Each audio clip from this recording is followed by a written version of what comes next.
ఆ ₹5 వ్రతకల్పన బుక్ చూస్తే ఎక్కడ లేని కోపం వస్తుంది. ఏరా నాకు అర్థం కాదు, ఎన్ని సంవత్సరాల నుంచి నా పూజలు చేస్తున్నారు, ఒక్కడికి నా కథ గుర్తుండదేట్రా యాదవ్ వల్లారా. ఓ నా బుక్ లో చూసిన దాన్నైనా తిన్నంగా చదువుతారా అంటే అది ఉండదు. ఏదో బాగా అటర్ ఫ్లాప్ అయిపోయిన తెలుగు సినిమాకి రివ్యూ చెప్పినట్టు చదువుతారు ఒక్కొక్కడును.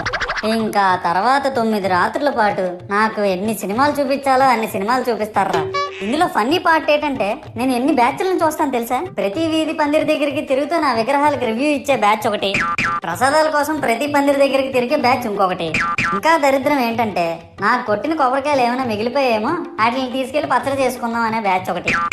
ఇవన్నీ చూస్తూ 9 రాత్రులు గడిపాక సరేలే సాయంత్రం అనిపిస్తారులే అని కాలు మీద కాలు వేసుకొని కూర్చుంటే అప్పుడు మొదలవుతాదిరా నా నిమజ్జనం వ్యాన్ ముందు 90 వేసి నాగిని డాన్స్ చేస్తారు. అంటే నాకు అర్థం కాదు, 9 రోజులు వాళ్ళతో కలిసి ఉన్నానని నన్ను కూడా వాళ్ళ ఫ్రెండ్ లా ట్రీట్ చేస్తారా ఏంటి? అబ్బా అబ్బా అబ్బా అబ్బా, మునిగినంత వరకు మనశ్శాంతం.